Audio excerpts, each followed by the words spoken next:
Welcome to Superintendent Radio Network. I'm Guy Cipriano. This is the third 2022 installment of the Disease Discussion Podcast. And for the first time in series history, we have two guests. We're here with Brian Johnson. Brian is the superintendent and general manager at Sandhill Farm, a fascinating course northwest of Houston, Texas. And we're also here with Scott Dunham. Scott is the senior sales specialist for BASF, covering East and South Texas, Louisiana, and Mississippi. Brian's going to discuss how he and his team produce awesome conditions despite a challenging and erratic growing environment. And Scott is going to relay some insight from his experiences covering the region where Brian and hundreds of other superintendents work. Before we get going with Scott and Brian, a word from our sponsor. When failure is not an option, trust Lexicon Intrinsic Brand Fungicide, the cornerstone of your Greens Foundation program. This industry-leading solution offers long-lasting, broad-spectrum control of the toughest turfgrass diseases on greens. Plus, it provides advanced plant health benefits only found in intrinsic brand fungicides such as increased photosynthesis, stronger roots, and improved turf vitality, delivering best-in-class playing conditions for your course. Sleep better at night with Lexicon Intrinsic. Ask your BASF sales rep about Lexicon Intrinsic Brand Fungicide or visit betterturf.basf.us to learn more. Now on to our conversation with Brian and Scott. Well, Brian and Scott, thanks for joining the Disease Discussion Podcast. I'm fairly certain that this is the first disease discussion that we've had two guests on, so this is going to be exciting. First thing here, Brian, tell our listeners about Sandhill Farm and what makes the property you and your team maintain and manage unique. Yeah, again, thanks for having me on. I'm the general manager and the golf course superintendent at Sandhill Farm golf course in Waller, Texas. And it's a 9-hole championship course designed by Peter Jacobson and Jim Hardy in 2009. It's a unique facility because we use it for our employees. Our employees can come play golf here, and then our employees invite out their customers. So we do a lot of customer golf outings. It's 9 holes, 3,700 yards from the back tee, so it's championship level. 60 acres of turf with 35 acres of fairways on 9 holes, so it's big and wide, mostly cut at fairway height. We have mini verde greens and 419 out in the fairways, in the fairways. And then we also have 10 acres of waste bunkers that kind of play out pretty much through every hole. There's 10 acres of landscaping, roses and azaleas that pretty much play on every single hole. So very unique place. I've been out here since we rebuilt it in 2008. Yeah, there can't be many 9-hole golf courses that tip out at 3,700 yards. Explain your route to Sandhill Farm, and when did you learn about the property, and what was your reaction when you saw it for the first time? I've been here since 2008. I worked for Peter Jacobson and Jim Hardy. This was the last course that I helped design.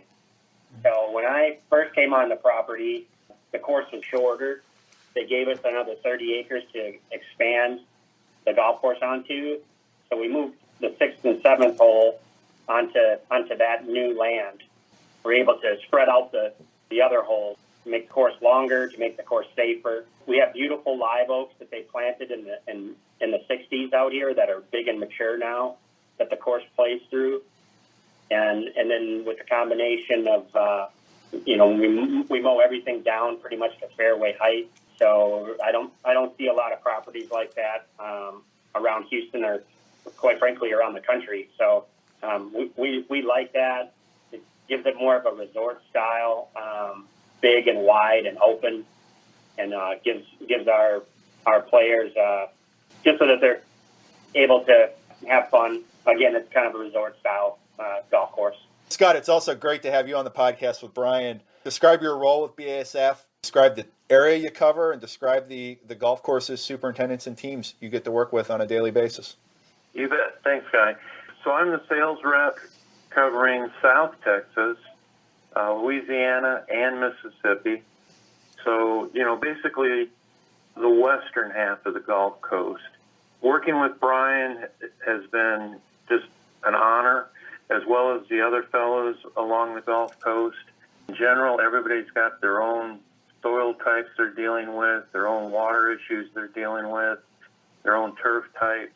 So there's not only different nuances, but different personalities, if you will, not only with the superintendents, but with the golf courses themselves. And it's just a great honor working with these guys and trying to provide the best product available for the golfers here in the Gulf Coast region of the U.S. When and how did you two meet, and explain the collaboration between both of you? Yeah, Scott, we probably met, probably 8 or 10 years ago, I would say. We've been working together for that long out here. BASF provides us both products, our beds, which we have 10 acres of, a lot of azaleas and roses, a lot of pre-emerge products that we use from Scott's company to help us manage our beds. And then we also work with them on the fungicide portion of their company to when we spray our greens with the fungicide. So those are our main things that we use from BASF. Also, of course, some of the herbicide products too to manage the course. That's what I recall. Chris Webster, the Helena rep, got us together early on. There were some weed issues in some of the beds, which are quite massive, really, for golf course, and just working with freehand and figuring out ways to manage those weeds. And over the course of the last several years, just helping Brian out whenever he had a question about whether it was timing on a product or a rotation of a fungicide or things of that nature. So, just very typical relationship between a chemical rep and a superintendent. And we both hail from Wisconsin, which is quite interesting in South Texas. No way. My sister and her family live in Wisconsin. What part of Wisconsin are you guys from, and what was it like adjusting to Texas? I couldn't wait to get out of Wisconsin. I mean, I love my family. They're all still there, but boy, I couldn't wait to get to Texas. I do not like the winters. I don't like snow. I don't like scraping your windows every morning. I always dreamed of living in the South where I could golf every day. My car was packed when I was 18. I just couldn't wait to get to an environment where I didn't have to deal with the cold weather. Even in October, I wear a blanket down here, so I just couldn't wait to get to warm weather. 95, 100 degrees, that doesn't bother me at all. It can be a little stressful taking care of grass, but I couldn't wait to be in the warm weather. So my family, my mom and dad live in the La Crosse area with my brother. He also lives there, and then my sister lives in the Milwaukee area. So I get back a few times a year. And Scott, how about you? Describe your route to Gulf Coast. I actually grew up in Minneapolis, but went to school at Wisconsin. So Madison is where I consider my Wisconsin home. My folks moved to Texas back in the 70s, so it became home. And so about half of my life's been in Minneapolis, Wisconsin, and about half of it's been in Texas, with some stints in other parts of the world through my career. But moved back to Texas in 2000 after 10 years in Philadelphia. So been around a little bit, but Wisconsin, that's a common thread for both Brian and myself. Brian, some of our listeners probably don't fully understand what a summer is like in Texas. It sounds like you're used to them now, but describe what July and August are like in the heat and the humidity and some of the conditions you have to deal with working outside. Yeah, it can be very challenging, 95 to 100 degrees every day. This year, in fact, it's been that way since the end of May. June was very, very hot. It's not usually that hot like it has been this year. I have several tournaments in June that are usually comfortable for my players, and this year were very uncomfortable, which then also translates into the maintenance of our course out here. We've been watering every day. We've been buying wetting agent to try to keep up, and it's been a very challenging 2022.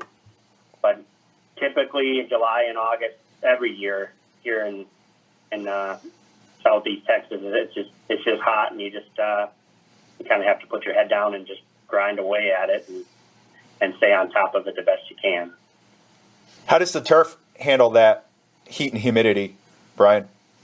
If you have adequate irrigation, you can stay on top of it. Areas that here at my course, we deal with a lot of wind. Our heads are spaced 65, 70 feet apart, but when that coast wind kicks up, and that head is trying to throw into the wind, it's a challenge. The turf's not getting enough water, so when we haven't had much rain this year. We've probably only had 2 or 3 inches out here at our golf course. We've had to be, we're watering every day. We're using wetting agents, and the turf is suffering in areas where it's not getting adequate water.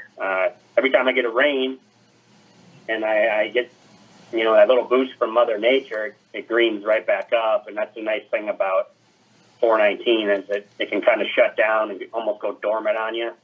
You get a rain, and it kind of spruces back up and greens back up for you. But we haven't had much rain. We've had to really rely on our irrigation system to keep everything alive so far this summer.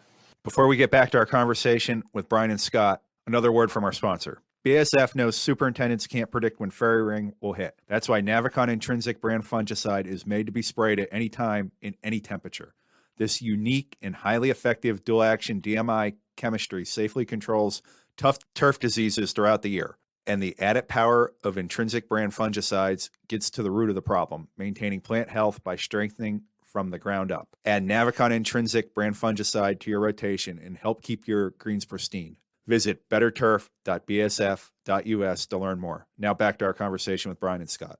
Scott, what are your observations like going around during the toughest time of the year, during a tough year like this? What do you see and what are you looking for when you visit superintendents and their teams during the toughest stretch of the year? To Brian's point, if you've got good water and good soil, Bermuda, and which most of our turf type here is Bermuda, it's happy. But if you've got not ideal soil conditions or bad water, high salt, high bicarbonates, you can have some real situations. I mean, I've seen courses that are just lime green, and they're just struggling with poor water, poor soil. They're doing everything they can to get the salts flushed out as best they can. But that's one of the big issues when we're in this really hot, dry period like we are right now. Case in point, from a homeowner's aspect, I looked at last month's bill. My electricity use was up 150%. But get this, guy, my water was up 6 times what it was a year ago. I mean, we just have not been getting the rains. So everybody's been having to put water to the yard or to the course just to keep things alive. It's been a bad summer this year for us. We're 20 inches below normal right now so far in Waller County. We're under a burn ban in the county that our golf course is in. With 100-degree temperatures, which is not typical for where we are. Yeah, almost every day it's been 100. Scott, how good are people like Brian and the other superintendents and teams you deal with at managing water in your region? In general, good. We're not like the Southwest where very restrictive what you can do with water. I mean, in general, the Houston area, water is not an issue because we tend to get coastal showers. The issue is when we have to rely on the wells and the water that is surface water because it tends to have salts and bicarbonates, high pH. It's more around what can we do to condition the water, what can we do to condition the soil to try and keep those salts from affecting the turf.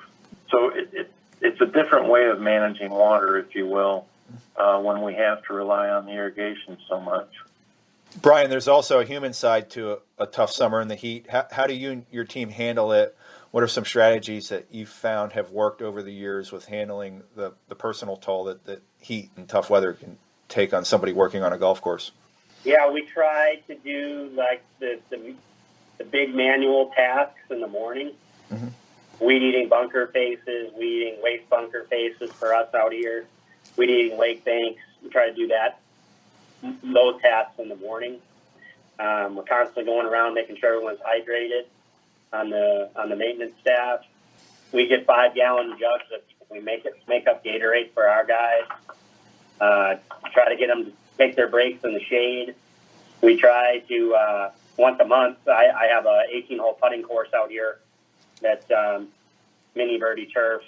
We try to do a tournament for our employees so that they can see, play a part of our golf course and appreciate all their hard work and really see it and play it. So we have an 18-hole putting course, and we try to get our guys to play that, and we have a lunch for them. But you really got to stay hydrated and try to find these tasks, the really hard manual tasks. At least for me, we try to do those in the morning and do more of our mowing and stuff in the afternoon to help our guys out. Brian, the title of this podcast is Disease Discussion. What disease pressures do you face in your growing environment at various times of the year? Yeah, we get fairy ring out here on occasion. We're on a fairy ring program, but we still see it. We get covalaria every once in a while. We get a little bit of pythium in the wintertime. We don't have a lot of traffic in the winter on the course itself, but we do see that on occasion. And once in a while we see some leaf spots. But for the most part, we're on a preventative program. We've been able to manage that pretty well so far.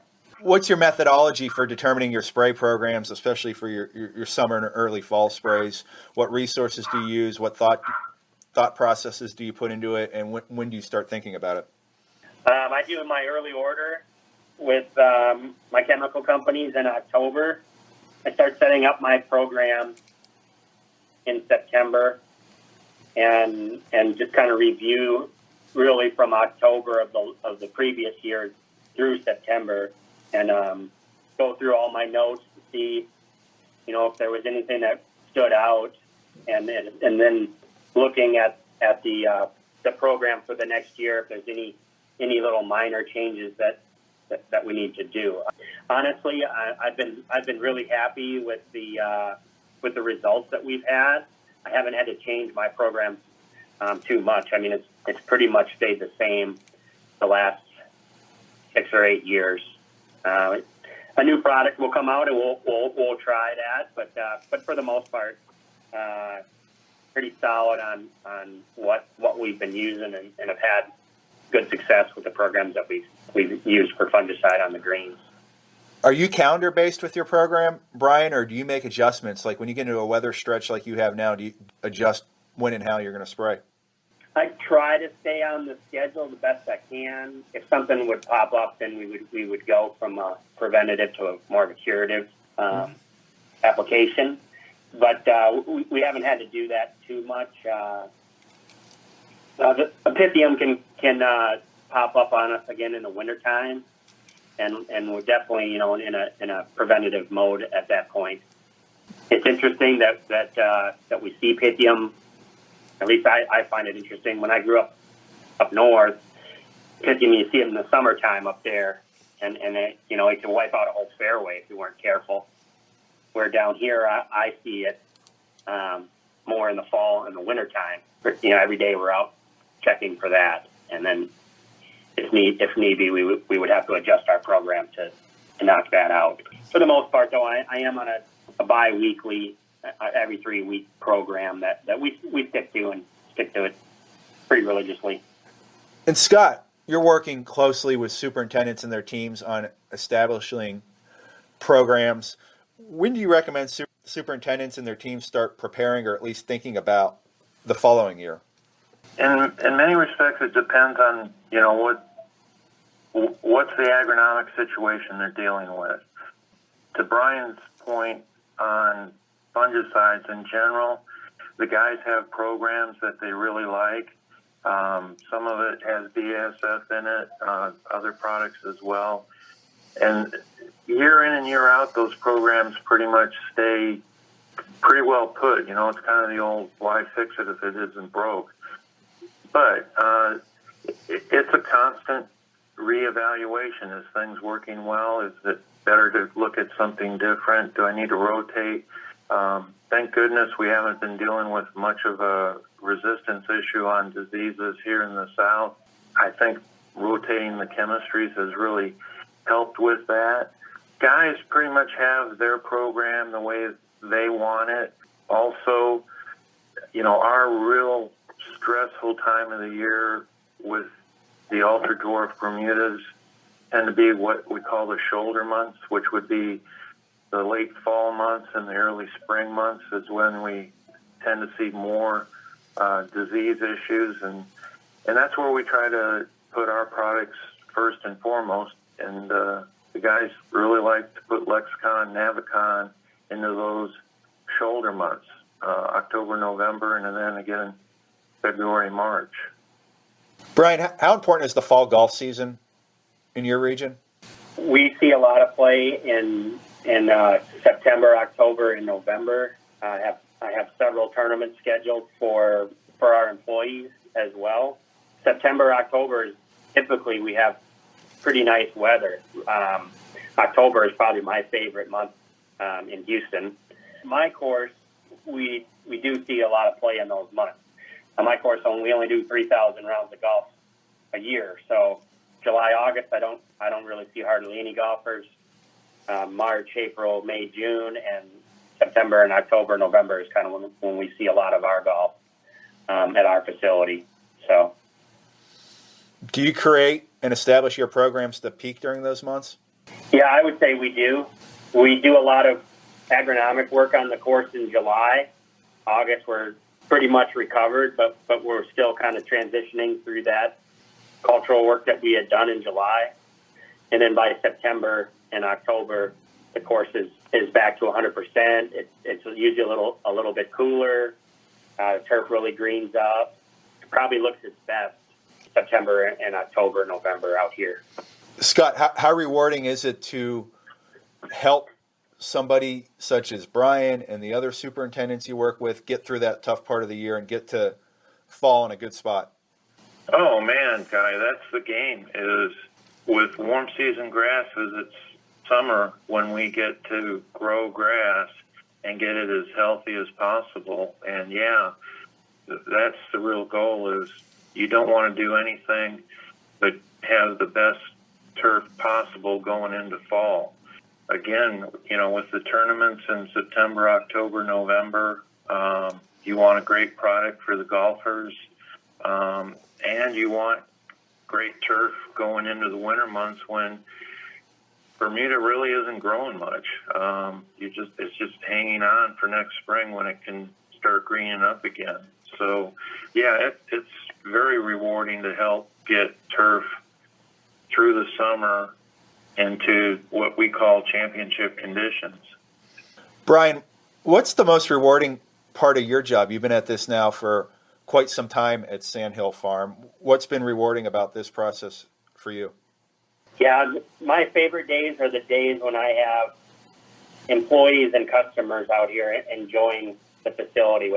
With only doing 3,000 rounds a year, and there's usually a couple of days a week that we don't have play out here. So my favorite days, the most rewarding days, are having those customer outings and having the tournaments for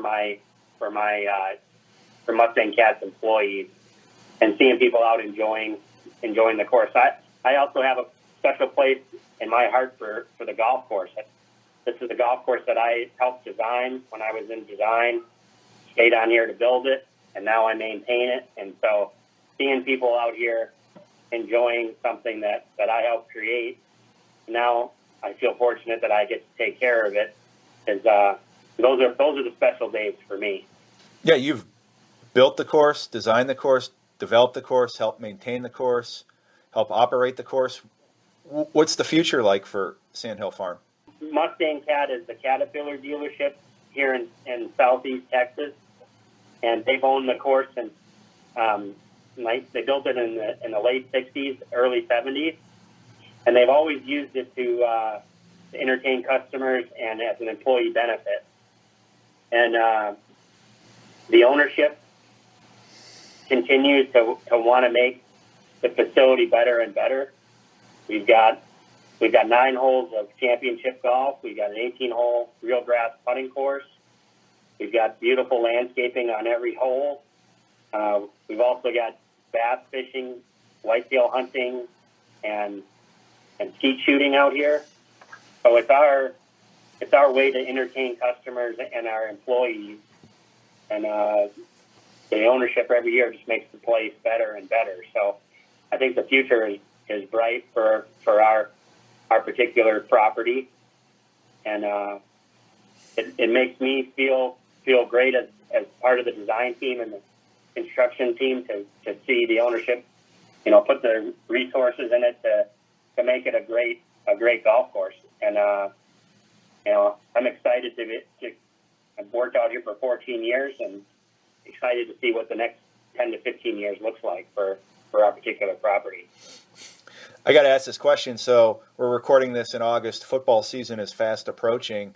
What's the course like on Saturday and Sundays in the fall? Well, it's hard for me to schedule tournaments for my employees. We do in September. We do a Ryder Cup format tournament. In October, we finish up I have a monthly league that I set up for employees and that they play in. And it's hard to get guys here. Football in Texas people just love it, and it's a big part of their weekend. So as far as managing the course and trying to get people here, it can be a challenge because people would rather be doing that. I try to schedule my events around Texas A&M and UT football games so that I can try to get as many players to participate in my tournaments as I can. But that can be a challenge too. It seems like one team will have a home game and one team will be away, and then it'll be the opposite the next week. But we understand football is a huge passion, but I try to schedule my tournaments around it the best we can so that we can fill up the course on the weekend.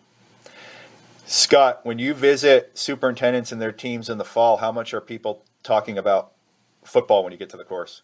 A lot. A lot. It's definitely part of the conversation is how did the Aggies do? How did the Longhorns do? Or whichever school the guys went to, whether it's Mississippi State or Michigan State, North Carolina State. Football is a big part of the conversation. So, Scott, in your role, you're a fan of everybody's team, right? I have my opinions, yeah. We won't put those out there. How about you, Brian? What are your picks, predictions, thoughts about the upcoming football season? I haven't looked at it too much. The SEC obviously dominates a lot of conversation down this way.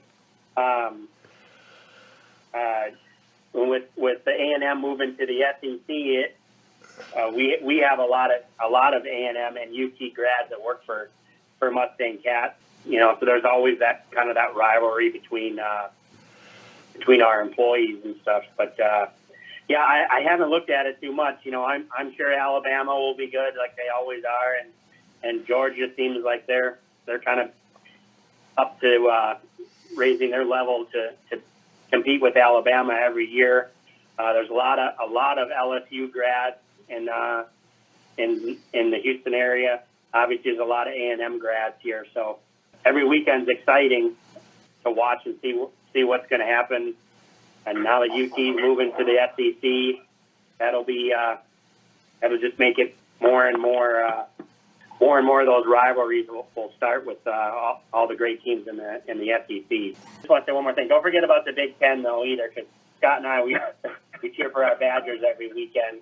I know we're not quite at the level of the SEC, but we're getting there. I'm a Big Ten alum too, so we won't get too much into Big Ten football. I guess. Well, this podcast was a lot of fun. Brian and Scott, thanks for joining us. This was a great conversation.